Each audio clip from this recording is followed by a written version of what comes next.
할렐루야. 자, 내일 추석을 맞이하는 오늘 주일입니다. 추석은 즐거운 많은 추억을 우리에게 준 추석 때문에 즐거웠던 추억을 갖게 되는 그런 우리 큰 명절 중에서도 풍성한 명절이죠. 설은 이제 겨울이 끝나고 봄이 오고 새해가 시작되는 거지만 또 이 추석은 가을거지가 시작되지 않습니까? 모든 것이 익어가 그래서 수고의 열매를 따는 그런 계절이 시작되는 것을 우리가 알립니다. 그래서 먼저 감사하는 것이죠. 항상 초막절과 비유해서 제가 말씀을 많이 드렸습니다만 오늘은 제사에 관한 것과 좀 말씀을 드릴까 합니다. 왜냐하면 우리 명절은 제사가 빠지지 않기 때문이죠. 핵심이기 때문에 말씀을 좀 드리겠습니다. 자, 오늘 본문에 중요한 말씀을 이 여호수아가 말합니다. 자, 14절에 보라, 나는 오늘날 온 세상에 가는 길로 가려니와 너희 하나님 여호와께서 너희에게 대하여 말씀하신 모든 선한 일이 하나도 틀리지 아니하고 다 너희에게 응하여 그 중에 하나도 미움이 없음을 너희 모든 사람의 마음과 뜻에 아는 바라. 나는 모든 온 세상에 가는 길로 간다. 이런 표현을 써요. 이게 바로 죽음에 대한 개인적인 종말이라는 말씀이죠. 개인적인 종말, 죽음이 무엇입니까? 이 세상을 떠나는 것입니다. 모든 사람은 올 때가 있고 갈 때가 있죠. 올 때는 조그맣게 태어납니다. 응애 울면서 핏덩이로 태어납니다. 또 그것은 사랑의 결실이죠. 아빠와 엄마의 사랑의 결실로 태어납니다. 그렇지 못한 불행한 사람도 있겠습니다만 그러나 사랑의 결실로 태어난 모든 사람의 총각, 기대하는 얘가 뭐가 될까? 그 비전을 품고 태어납니다. 꽃을 달고 태어나면 나라를 다스리는 무슨 대통령이든지 아니 뭐가 되기를 바라고 또 딸로 태어나면 역시 딸도 기대가 크고 그래서 그 기대의 총화라고 말할 수 있어요. 근데 그 인생을 살다가 기운이 지나면 이제 이 세상을 떠날 수밖에 없다. 이것이 성경에서 전도서 12장 1절 또 3장 20절 20절에 보면은 중요한 원리가 나와요. 우리는 흙에서 왔다고 되어 있어요. 흙에서 왔다가 우리의 혼은 저 하늘로 가고 흙은 육체는 흙이 되어서 다시 땅으로 들어간다. 이렇게 되어 있습니다. 이것이 중요한 원리를 말씀하고 있어요. 죽음이라는 게 뭘까? 육체와 영혼의 분리가 죽음이라 이렇게 되어 있어요. 자, 의사들은 뇌사 상태? 그러면 죽었다고 말합니다. 심장이 멎으면 죽었다고 말합니다. 그래서 성경은 안 그래요. 육체에서 영혼이 분리되면 죽었다고 말합니다. 이것이 창세기 2장 7절의 말씀을 그대로 그 원리가 적용되는 것이죠. 글거로 사람을 만드시고 생기를 불어넣더니 생명이 되었더라. 이게 바로 인간 구성의 원리예요. 그래서 분리되면 죽는 거죠. 가끔 헤어토피라든가 보면은 죽었던 사람이 살아날 수가 있어요. 의사가 죽었다고 확신하고 심지어는 냉동 상태에 집어넣었다가 거기서 며칠 지나고도 살아난 사람이 있어요. 이건 과학적으로 도저히 설명 불가능합니다. 이미 뇌는 멎었고 심장도 멎었고 의사가 진단했습니다만 왜 살았나 이거예요. 이것이 성경적으로는 얼마든지 설명할 수 있어요. 바로 생기가 빠져났다가 들어가면 사는 것이다. 아멘. 그러니까 성경적인 죽음에 대한 이해가 더 정확하다, 과학적이다 이렇게 말할 수가 있는 것입니다. 자, 이 여호수아는 하나님께 붙들림 받고 이스라엘의 영도자가 되어서 모세 후계자가 되어서 가나안 땅을 차지하고 정복하고 다 나눠주고 분배해주고 위대한 업적을 이룬 사람입니다. 참 여호수아는 굉장히 어떻게 보면은 공도 크고 성품도 좋았던 것 같아요. 그래서 이 모세 후계자로 낙점이 되고 신심이 투철했기 때문에 더 용감했던 것은 갈렙인지는 모르겠습니다만은 그러나 후계자의 수업과 자세를 잘 지켰던 것이 여호수아죠. 모세가 산에 올라가면은 휘막에서 기도하고 백성들을 안돈시키고 또 용기 100배 위험이 서 있을 때는 갈렙과 더불어 옷을 찢고 가자 가나안 땅에 아주 부르짖고 그래서 그런 서포팅도 잘하고 뒤에서 또 리더로서 역할도 잘하고 그런 역할을 잘했던 아주 훌륭한 인물이에요. 멋있는 사람이에요. 근데 나이가 드니까 죽을 수밖에 없어요. 그러면서 유언을 남기는 거예요. 지금 나는 온 세상에 가는 길을 간다. 너희들도 이 길을 피할 수는 없다. 그런데 내가 죽으면서 즉 이 세상을 떠나면서 너에게 부탁하노니 너희가 이 땅에서 번영하고 잘 살아라. 이게 부모의 마음이에요. 아멘. 모든 조상의 마음이에요. 가끔 이런 생각합니다. 우리들의 한참 일대 주상들 저도 이제 김혜김 씨 70한 3대 같은 그런 것 같은데 그쵸 까먹네. 저 조상을 올라가서 조상들이 과연 지금의 우리의 삶을 과연 상상했을 것인가? 이번에 우리 문 대통령이 북한 가서 좋은 결과를 많이 얻고 왔습니다. 기대가 희망이 커요. 근데 지금 변화가 있어 북한에. 김일성이가 이걸 기대했을 것인가 생각해봐.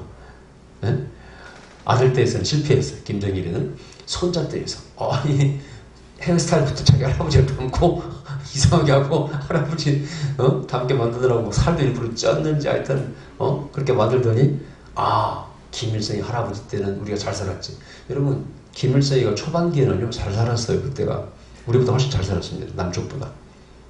우리가 경제개혁을 하면서 그게 좀 이제 딸 잡은 것이지 초창기에는요 북한이 훨씬 잘 살았습니다. 그래서 그때 영광을 되찾고 뭐 이번에 그랬다고 그러죠. 우리 민족이 뛰어난 민족인데 김정일이 그랬다 그러죠. 자기 그 참모들한테 저 중국보다 뭐 살이야 되겠냐 말이 되냐. 그러니까 자 그 말을 듣는 순간 모든 것이 종합적으로 한 점을 일치해나가 진짜 경제를 위해서 올인하겠다. 방향을 세웠구나. 그리고 정말 우리 경제를 도울 사람은 남한의 형제들밖에 없잖아. 그렇죠? 우리 입장에서 그렇잖아요. 북한의 경제가 올라가야 통일이 되더라도 통일 비용이 더 적게 들지. 너무 가난하면 돈 다 퍼줘야 됩니다. 경제가 올라가면 다툴 일도 없어요. 여러분 수출 위주의 국가가 되면은요 전쟁이 나면 수출이 안 되잖아요. 그럼 경제가 침체되기 때문에 전쟁할 수가 없어요. 빨리 경제가 북한이 살아나야 돼. 자급 경제일수록 싸울 수 있어요. 그러나 수출 위주 교류가 맞게 되면은요 이 정세가 불안해지면 바이오가 오질 않습니다. 투자도 하지 않습니다. 그러니까 빨리 올라가야 돼. 북한이 잘 산다고 걱정할 게 아니고 빨리 잘 사도록 만들어야 돼. 그러면 거기서 수입할 수 있는 여력이 생겨서요. 우리도 수출이 용이해지고 좋은 점이 참 많습니다. 어쨌든 이제 손자 때에서 이때가 올 수 있을까? 김일성이도 우리가 악한 사람이라고 다 이렇게 말하지만은 어떤 면에서는요 굉장한 능력자예요. 그렇지 않습니까? 이번에 보니까 김정일이 또 똑똑하더라고. 그래서 내가 저 할아버지 닮았나 진짜. 그 핏줄이 있긴 있는가 보다. 보세요. 그 당시 일본의 항일운동하고 그 다음에 그 모든 정적들을 제압하고 그 자리에 올랐다는 것은 그리고 어떤 사회적 국가 독재는 우리가 원하는 나라는 아니죠. 절대 동의하지 않습니다만 그러나 그 정도의 나라를 세우겠다는 것은 똑똑하지 않으면 못하는 것입니다. 우리는 안 좋게 보지만은 자기 입장에서는 똑똑한 거예요. 그죠? 이번에도 우리 김정은이가 첫째 빨리 포기하더라고. 그죠? 핵으로 안 되겠다. 이거 핵 가지고 계속 제재를 받을 것이고 풀리지 않을 건데 핵을 가지고 배고프고 못 사는 것보다는 차라리 써먹지도 못할 핵 버려버리고 경제를 택하자. 빨리 잘 들어간 거예요. 근데 희한한 것은 돈이 없을 줄 알았는데 병거리가 빌딩이 올라가고 어디서 돈이 나오는지 모르겠어 했더니 자, 근데 어쨌든 간에 방향을 잘 잡았다는 것이 지혜로운 거야. 그죠? 그래서 이때에서 아무리 김일성이가 악한 사람이랄지라도 백성들이 인민들이 못 살기를 바라겠어요? 아들이 손자가 못 하기를 바라겠냐고요. 모든 조상은 잘 되기를 원하지. 오늘도 마찬가지. 이 여호수아도 너희들 복 받아야 된다. 잘 살아야 된다. 그러면서 뭘 기억하라? 너희 하나님이 무슨 일을 하셨는가를 기억하라. 아멘. 이게 중요한 얘기예요. 하나님이 하신 것과 동시에 자기들의 조상한 걸 기억하는 겁니다. 여러분 이 초막절 다 이스라엘 절기는 하나님 하신 것을 기억하는 거예요. 동시에 누가? 자기 조상들이 한 걸 기억하는 겁니다. 모든 역사는 하나님의 역사와 인간의 역사가 겹쳐가는 거예요. 어떨 때는 인간의 역사 가운데 하나님의 역사가 관통해 간다고 해요. 뚫고 간다고 해요. 자, 이걸 명절을 맞이해서 특히 추석을 맞이해서 우리는 초막절 의식이 성경에서 나왔다고 그랬고 추석감사절 의식은 미국에서 이제 개신교에서 나온 건데 하나님께 감사하는 거죠. 그죠? 근데 여기 분명히 우리는 하나님의 역사와 인간의 역사가 있고 그것에 흘러가는 선상에 우리가 있다는 걸 알아야 되고 그 가운데 하나님이 행하신 것을 우리는 기억하고 하나님께 감사해야 됩니다. 할렐루야. 그죠? 자, 그럼 개인적으로 한 해 동안 하나님께 감사할 것을 때로는 종이를 적어보고 내가 뭘 감사할 것인가 한번 생각해 봐야 돼. 감사가 없는 백성은 그건 교만한 백성입니다. 감사가 없는 백성은 미래가 없어요. 개인도 마찬가지예요. 감사가 없는 개인은 교만한 사람입니다. 다 자기가 했다고 생각하는 거야. 그럼 나이가 먹을수록요, 다 하나님 은혜고 또 내 부모님께 감사되겠다 그런 생각을 많이 합니다. 그냥 내가 하는 것들이 하나님이 주시지 않고 내 부모가 어떤 재능을 주지 않았으면요 내가 할 수 있는 게 없어요. 부자가 뭐 영어를 하고 토라를 하고 뭐 운동도 하고 가만히 생각 못하는 거 없는 것 같아 진짜. 다 팔팔미라고 하고 그러는데 이것이 다 어디였을까? 하나님이 재능을 주시고 부모로부터 물려받지 않으면은 절대 할 수가 없는 거예요. 기질도 마찬가지, 기질도. 막 열심히 하는 기질도요. 그것도 부모에게 다 물려받더라고 보니까. 제가 요즘 전에도 얘기했죠.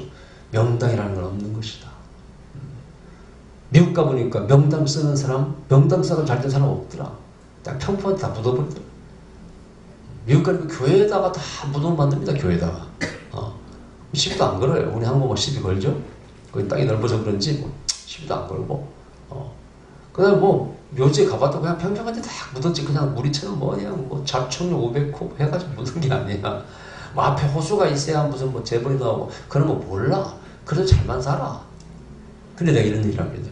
명당이 중요한 게 아니라 명당을 써서 조상을 잘 모시고 후손이 잘 되게 하려는 그 자세와 정신이 복받게 하는 것이다. 그런 얘기를 합니다. 뭐든지 대충 하는 사람은 절대 이 땅에 성공하지 못하고 뭐든지 참으로 철저하고 신중하게 하고 미래를 바라보면서 하는 사람은 그런 사람은 복을 받을 수밖에 없다. 아멘. 네. 저희 명당이란 저희 견해예요. 저희 집안도 명당 쓰려고 할 때 별 희한한 얘기를 다 말씀드렸죠. 전국적으로 유명한 명당에 우리 조상이 한 분 들어갔다고 말씀드린 내가 우리 조상이 땅굴을 파가지고 거기다 묻었다고. 집안의 비밀입니다. 진짜 싫어해요. 그래서 그런 정성 자세가 아버지와 마찬가지고 직원을 맨날 집에 끼어 살고 명당 찾고. 근데 그런 것들이 뭘 대충 하지 않고 정말 복받는 길이라면 하겠다고 열심히 하는 그 자세가 복받는 것이지 결코 땅이 무슨 명당 이건 아니라는 얘기. 물론 땅도 안 좋은 땅은 있어요. 보니까 물이 잘 맞는 땅이 있더라고. 물이 잘 맞는 땅은요 물이 흐르는 것이 거기가. 그래서 그걸 파보면은 막 진짜 관에 물이 차 있어요. 그런 것은 보기에도 안 좋고 그러니까 바꿀 수도 있겠죠. 그걸 나쁘다고 말할 수는 없어요. 그런데 어떤 명당이 있어가지고 그 명당을 썼더니 뭐 왕이고 대통령이 있다. 나는 그건 믿지 않습니다. 자, 그런데 하나님의 역사와 조상의 역사라 그랬지 않습니까? 하나님은 우리를 섭리하시고 도와주시고 조상은 노력해. 그러면서 자기의 정신을 만들어. 이게 중요하다 이거예요. 여러분 이 추석을 맞이해서 뭘 돌이켜봐야 돼? 하나님께 감사되겠죠. 또 하나는 조상의 정신 어울을 우리가 찾아봐야 돼. 우리 집안은 어떻게 살아왔으면 이게 중요한 것들입니다. 근데 유대인들은 절대 조상을 멸시하지 않습니다. 이런 성경을 보세요. 아브라함이 누구를 낳고 아브라함 할아버지가 어디서 뭘 했으면 다 기록됐잖아요. 뭐 막벨라 상수나무 어디 누굴 매장했고 뭐 어떻고 땅을 샀고 어디서 하나님께 제사를 드렸고 여호와를 이름 불렀고 이게 다 어떻게 기록된 겁니까? 사실은 이게 바로 이스라엘 민족 주의 때 가면 아브라함의 가계의 얘기입니다. 그죠? 가계 족보 얘기고 스토리입니다. 그 가계 역사입니다. 히스토리입니다. 근데 그걸 성경에 기록했어요. 거기에 뭐가 기록돼요? 하나님이 개입되어 있어요. 하나님을 부르고 내가 말씀드렸죠? 하나님의 역사와 바로 인간의 역사라고 그랬지 않습니까? 근데 우리는 예수 믿는 사람은 하나님께는 감사해요. 근데 자기 조상께는 감사 안 해요. 근데 예수 믿는 사람들이 보면은요 너무 조상을 멸시합니다. 나는 절대 그렇게 생각하지 않습니다. 물론 제가 집안의 종손으로서 부모님들께 배운 것도 있습니다만 그러나 그것뿐이 아니고 성경을 봤더니 그게 아니더라는 거예요. 지금 보면은요 아브라함 발자취를 따라서 다 거기에 막 뭐 세워져 있고요. 기념보가 있고 무덤들도 다 있고요. 다 있습니다. 그리고 기록되어 있어요. 이거를 그들은 암송해서 후손에게 전하는 거예요. 너희 아브라함 할아버지가 어디서 뭐랬고 뭐라고 너희 그 다음에 이삭 야곱 다 하늘가 처음에는 구두로서 이렇게 전성으로 암송으로 다 해가지고 후손을 넘겨준 겁니다. 그러니까 내가 볼 때 종손 되는 사람 혹은 어떤 관심 있는 사람은 그걸 달달달달 매일 공부하고 외웠을 거예요. 그걸 후손에게 전해준 거예요. 그만큼 그들은 뿌리와 조상을 무시하지 않습니다. 이거 중요한 얘기입니다, 여러분요. 자, 그래서 이 명절을 맞이해서 하나님께도 감사하고 꼭 반드시 조상도 돌아보고 특히 조상의 어를 돌아보고 우리 집은 어떤 집안이냐 이거예요. 없으면 그걸 세워야 돼요. 난 항상 막 자랑했지 않습니까? 우리 집안은 굉장히 정직한 집안이었다고. 할아버지도 그러셨고 면대에는 일을 많이 보셨어요. 아버지도 마찬가지고. 그런데 항상 사심 없이 있고 땅을 기꺼이 내놓으셨고 또 공정하게 받고 심지어는 빨치산 내가 말씀드린 우리 아버지는 빨치산 후배도 철없는 후배도 끝나고 잡혀 죽게 되니까 1년간을 세상에 우리 벽장에 숨겨가지고 우리 엄마가 밥을 해서 먹이고 근데 나간 다음날 경찰이 그 뒤주러 왔는데 다행히 나간 바람에 안 잡혀가지고 이분도 살아남아가지고 평생을 명절 되면은 술을 받아왔다고 우리 아버지. 그리고 유언을 남겨가지고 그 아들이 우리 아버지 이사 오기 전에는 항상 추석하고 설날은 소주 대병을 사와서 우리가 술을 좋아하시니까. 여러분 그게 쉽습니까? 공정을 내어버리고 뭐든지 깨끗하게 하니까 빨사들도 형님하고 죽이지 않고. 그때 그 당시 이장은 다 죽였습니다. 빨사한테 다 죽였어요. 우리 아버지 너무 공정하게 가시니까. 난 그걸 늘 배웠고 어머니로부터. 내 아버지는 그러니까 동네랑 그냥 돈 잘 내놓고 뭐 이렇게 땅 잘 내놓고 어떻게 공정하게 하니까 회의할 때 뭐가 막히면 후배 또 이장님 모시러 와요. 형님 안 오시면 안 된다고 또 모시고 오면 그걸 해결해 주시고 항상 그러셨거든요. 그걸 저는 봤잖아요. 예수님 잘 믿어서 그건 없어요. 저 때부터 믿었으니까. 오히려 제가 전도했으니까. 그러나 그 정신은 사심없고 깨끗하고 했던 정신은 이상하게 내려와요. 또 뭐 그걸 열심히 하고 할아버지 시주 신으셨고 아버지도 늘 시주를 좋아하셨잖아요. 그게 내려와. 나이가 먹으니까요. 자꾸 그런 쪽으로 내가 기울어야 되거든요. 그게 집안에 가풍이 드는 것입니다. 얼이 드는 거예요, 여러분요. 그걸 찾으셔야 돼. 없으면 만들으셔야 돼요, 여러분요. 아멘. 대충 인생을 살아서 안 된다 그런 얘기죠. 그걸 만들어야 돼. 나는 내 후손에게 이걸 가르치잖아. 자, 그럼 여기 여호수아는 뭘? 나는 여호와 하나님 섬기는 거 이거 그 명령과 규를 지키는 거 이거 내가 너희 남긴다. 좌우나 우나 치우치지만 오직 여호와의 율법을 묵상하고 그 말씀을 지키려고 노력하면 너희가 이 땅 위에서 잘 살고 영원히 잘 살고 후손도 잘 살게 될 것이다. 아멘. 너희가 저 강 저편을 섬기듯이 거신 섬기지 마. 너희는 섬길지 모르지만 나는 절대 그런 잡신들 귀신들 섬기지 않고 이 우주의 창조자 하나님만을 섬길 것이다.